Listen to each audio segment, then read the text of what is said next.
एक ऐसा मंदिर जहां भगवान विष्णु स्वयं विराजमान है। एक ऐसी मूर्ति जो असली बालों में सुशोभित है और एक ऐसा रहस्य जो वैज्ञानिकों को भी हैरान कर देता है।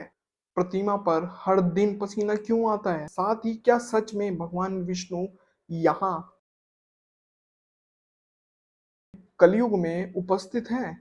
Hello guys, welcome back to our channel. तो दोस्तों, आज की इस वीडियो में हम आप सभी को तिरुपति बालाजी मंदिर का रहस्य, इसकी पौराणिक कथा और अनोखी मान्यताओं के बारे में आज की इस वीडियो में बताने वाले हैं। तो चलिए दोस्तों, शुरू करते हैं आज की ये वीडियो। अगर आप चैनल पर नए आए तो भाई चैनल को सब्सक्राइब कर ले, बेल आइकन को प्रेस कर ले, जिससे आने वाली सभी नई वीडियो की नोटिफिकेशन आप तक पहुंच सके। तो चलिए शुरू करते हैं आज की ये वीडियो। दोस्तों, तिरुपति बालाजी मंदिर की पौराणिक कथा बहुत ही ज्यादा रोचक है। तो चलिए दोस्तों, लेकर चलते हैं आपको समय में पीछे और बताते हैं आप सभी को कि किस तरह से तिरुपति बालाजी मंदिर की स्थापना कैसे हुई, क्या थी पूरी पौराणिक कथा। दोस्तों, पौराणिक कथाओं के अनुसार कलयुग के प्रारंभ होने पर आदिव्रह वेंकटाधारी पर्वत छोड़कर अपने लोग जो हैं वो चले गए थे, जिसके चलते ब्रह्मा जी जो है चिंतित होने लगे और नारद जी से विष्णु जी को पुनः लाने के लिए कहा। नारद एक दिन गंगा के तट पर गए, जहाँ पर ऋषि इस बात को लेकर भ्रम में थे कि हमारे यज्ञ का फल त्रिदेवों में से किसे मिलेगा। नारद जी ने उनके शंका समाधान हेतु ऋषि भृगु को यह कार्य सौंपा और जब ये कार्य ऋषि भृगु को सौंपा तो ऋषि भृगु सभी देवताओं के पास गए और उन्होंने त्रिदेवों से बात करने की कोशिश करी। वह ब्रह्मा जी के पास भी गए, वह भगवान शिव के पास भी गए, लेकिन उन दोनों ने उनकी बात पर ध्यान ही नहीं दिया। लेकिन फिर वो गए भगवान विष्णु जी के पास। जब यहाँ पर ऋषि भृगु ने भगवान विष्णु को आवाज लगाई तो भगवान विष्णु ने उनकी बात को अनसुना कर दिया। इसी बात के चलते ऋषि भृगु उनकी बात पर नाराज हो गए और इसी कारण या तो वह क्रोधित हो गए और क्रोधित होकर ऋषि भृगु ने विष्णु जी की छाती पर एक लात मार दी। इसके बावजूद विष्णु जी ने ऋषि के पैरों की यह सोचकर मालिश की कि कहीं उनके पैरों में दर्द ना होने लगा हो। यह देखकर ऋषि भृगु ने सभी ऋषियों को उत्तर दिया कि वह उनके यज्ञ का फल हमेशा भगवान विष्णु को समर्पित होगा। परंतु श्री हरि विष्णु की छाती पर लात मारने के कारण माता लक्ष्मी क्रोधित हो गई और उन्हें अपने पति का अपमान सहना नहीं हुआ और वह चाहती थी कि भगवान विष्णु ऋषि भृगु को दंडित करे, परंतु ऐसा नहीं हुआ। परिणाम स्वरूप उन्होंने वैकुंठ को छोड़ दिया और तपस्या करने के लिए धरती पर आ गई, जो कि कोल्हापुर के नाम से उस समय जानी जाती थी। इधर विष्णु जी इस बात से दुखी थे कि माता लक्ष्मी उन्हें छोड़कर चली गई हैं। कुछ समय बाद वह भी धरती पर आकर माता लक्ष्मी को ढूंढने लगे। जंगलों, पहाड़ियों में माता लक्ष्मी को ढूंढने के बाद भी वह माता को खोज नहीं पाए। आखिर में परेशान होकर विष्णु जी वेंकटाधारी पर्वत में एक चींटी के आश्रय में विश्राम करने लगे। यह देखकर ब्रह्मा जी ने उनकी सहायता करने का फैसला किया। वह गाय और बछड़े का रूप धारण कर माता माता लक्ष्मी के पास गए। देवी लक्ष्मी ने उन्हें देखकर और उस वक्त के चौल शासक राजा को उन्हें सौंप दिया।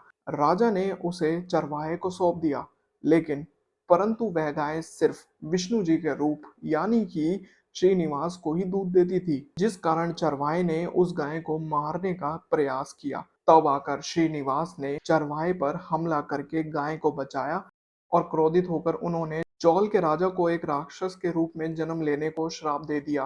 राजा ने दया की प्रार्थना की। तब आकर श्रीनिवास ने कहा कि राजा को दया तब मिलेगी जब वह अपनी बेटी पद्मावती का विवाह मुझसे करा देंगे। लेकिन उधर राजकुमारी पद्मावती ने उन्हें देखकर उनसे विवाह की इच्छा जताई, लेकिन विवाह के लिए बहुत सारा धन जो है वो होना जरूरी चाहिए था।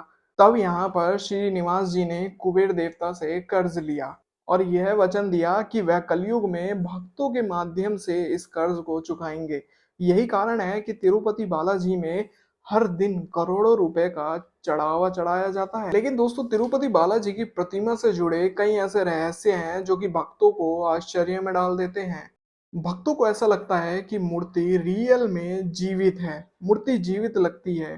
कहा जाता है कि भगवान की मूर्ति पर हर दिन जो है एक हल्का पसीना जो है वो आता है, जिससे मंदिर के पुजारी एक विशेष कपड़े से ही जो है उनके पसीने को पोंछते हैं। साथ ही दोस्तों, मूर्ति के बाल जो हैं वो असली हैं, ये बातें भी जो है भक्तों के द्वारा बताई जाती है कि मूर्ति के बाल जो हैं वो असली हैं। मान्यता है कि भगवान की प्रतिमा पर लगे बाल बाल कभी उलझते नहीं हैं और हमेशा चमकदार रहते हैं। और एक रहस्य तो ऐसा है कि बताया जाता है कि दाहिने ओर की ध्वनि के बारे में अगर आप जानते हैं तो अच्छी बात है, लेकिन नहीं जानते तो ये भी रहस्य आप सभी को बताया जाए। बताया ही जाता है कि जब कोई प्रतिमा के दाहिने कान के पास खड़ा होता है तो समुद्र की लहरों जैसी आवाजें जो हैं वो आती हैं। और साथ ही दोस्तों मंदिर के अंदर एक चमत्कारी दीपक भी मौजूद है। जी हाँ दोस्तों, चमत्कारी दीपक की भी अपने में ही एक रहस्यमय कहानी है, वो बता दिया जाए। गर्भगृह में एक विशेषकर दीपक जो है वो जलता है, लेकिन जिसे कोई भी बंद जो है वो नहीं कर सकता। तो देख सकते हैं कुछ इस तरह से एक अलग ही रहस्यमय कहानी जो है वो हमें तिरुपति बालाजी मंदिर से जुड़ी हुई हर समय भक्तों द्वारा सुनने को मिलती ही है। लेकिन दोस्तों तिरुपति बालाजी मंदिर का इतिहास भी उतना ही अद्भुत है जितना इसकी कथा। बताया जाता है दोस्तों तिरुपति बालाजी मंदिर का निर्माण 9वीं शताब्दी में किया गया था और तब से यहाँ हिंदू धर्म के सबसे पवित्र स्थल में से एक माना जाता है। साथ ही यह मंदिर द्रविड़ शैली में बना हुआ है और जिसका गोपुरम यानी कि मंदिर का मुख्य द्वार सोने से मंडा हुआ है। और साथ ही दोस्तों तिरुपति बालाजी मंदिर में यहाँ हर दिन 50,000 से 1 लाख भक्त जो है वो दर्शन करने आते हैं और त्योहारों के समय यहाँ संख्या लाखों तक पहुंच जाती है। साथ ही दोस्तों अब जानते हैं तिरुपति बालाजी मंदिर से जुड़ी कुछ ऐसे रहस्य जिन्हें जानकर आप चौंक भी जाएंगे। दोस्तों कुबेर भगवान के कर्ज के बारे में तो मैंने आप सभी को स्टार्टिंग में बताया है, लेकिन कहा यह भी जाता है कि जो भी भक्त यहाँ चढ़ावा चढ़ाने आते हैं वह भगवान विष्णु को उनका उधार चुकाने में मदद कर रहे हैं। और साथ ही दोस्तों तिरुपति बालाजी मंदिर में गर्भगृह में आज तक कोई भी पक्षी जो है वो नहीं गया। कुछ इसी तरह दिव्य तरीके से तिरुपति बालाजी मंदिर का निर्माण हुआ है। बताया जाता है कि गर्भगृह में गिरने वाली कोई भी मक्खी या मच्छर या बाकी और भी कई पक्षी पशु पक्षी जो है वो मंदिर के गर्भगृह तक नहीं पहुंच पाए हैं। तिरुपति बालाजी मंदिर की प्रतिमा पर चंदन की खुशबू आने का भी एक अलग ही रहस्य है। बताया जाता है कि वैज्ञानिकों के अनुसार बिना किसी बाहरी सामग्री के भगवान की प्रतिमा से चंदन की सुगंध आती है। एक रहस्य तो ऐसा है कि बताया ये भी जाता है कि गर्भगृह का तापमान कुछ अलग ही चला जाता है। जी हाँ दोस्तों, मंदिर के अंदरूनी गर्भगृह का तापमान हमेशा नियंत्रित रहता है, चाहे फिर बाहर गर्मी हो या फिर ठंड हो। साथ ही दोस्तों एक रहस्य तो ऐसा भी है कि मंदिर के गोपुरम की छाया जो है वो नहीं पड़ती है। बताया भी जाता है, ऐसा कहा जाता है कि दिन के किसी भी समय मंदिर के शिखर की कोई भी छाया जो है वो नहीं बनती है। साथ ही दोस्तों तिरुपति बालाजी मंदिर की प्रतिमा का झुकाव भी एक अलग ही रहस्यमय है। भक्तों का मानना है कि भगवान की मूर्ति जो है वो हल्की सी आगे की ओर झुकी हुई है, जिससे जिससे ऐसा लगता है कि वह भक्तों की ओर देख रहे हैं।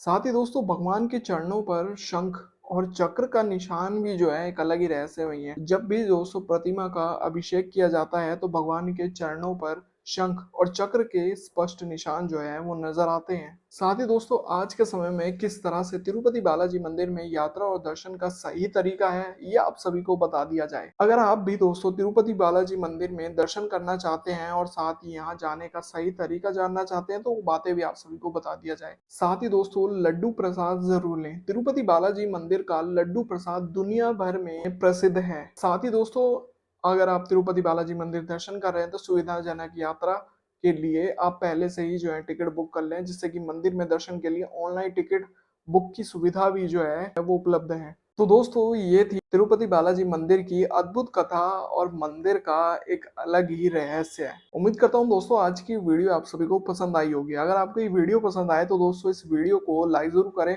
और इस वीडियो को ज्यादा से ज्यादा अपने परिवार अपने दोस्तों तक इस वीडियो को शेयर जरूर करें। उन्हें बताएं कि किस तरह से तिरुपति बालाजी मंदिर का रहस्य अपने में ही छुपा हुआ है, क्या अलग अलग रहस्य, साथ ही मंदिर की पौराणिक कथा किस तरह से तिरुपति बालाजी मंदिर की स्थापना जो है वो हुई। तो ये पूरी कहानी और एक पौराणिक कथा अपने में ही छुपी हुई सी है।